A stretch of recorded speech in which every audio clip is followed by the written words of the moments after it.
గాంధీ తాత చెట్టు సినిమా అయితే చూశాను మచ్చా.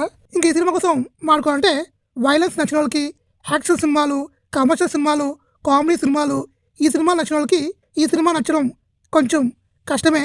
వాళ్ళు కూర్చోలేరు. ఈ సినిమాని సోషల్ మెసేజ్లు, ఇంకా ఎమోషనల్ స్టోరీలు, ఆర్ట్ సినిమాలు చూసే వాళ్ళకి ఈ సినిమా నచ్చే ఛాన్స్ అయితే ఉంది. సుకుమార్ కూతురు కాబట్టి బాగానే ప్రమోషన్ చేశారు. ఇంకా సినిమాకి మాట్లాడుకోవాలంటే ఇద్దరు సుకృతి, ఇంకా వాళ్ళ తాతయ్య రామచంద్రయ్య, వీళ్ళ యాక్టింగ్ మాత్రం చాలా బాగుంటుంది. వీళ్ళిద్దరూ చాలా బాగా చేశారు. ఈ సినిమాకి వీళ్ళే హార్ట్ అండ్ సోల్, అంటే వీళ్ళే. ఇలాంటి సినిమాలు స్క్రీన్ మీద కన్నా ఓటీటీలో చూస్తేనే చాలా బాగుంటుందేమో. నాకు ఎందుకో ఇలాంటి సినిమాలు ఓటీటీలో చూస్తేనే చాలా బెస్ట్ అనిపిస్తుంది.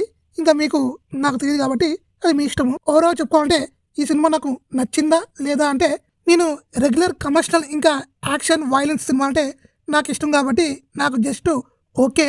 ఇంకా మీకు చెప్పలేము. మీరు సెన్సిటివ్ అయితే కంపల్సరీగా నచ్చే అవకాశం అయితే ఉంది.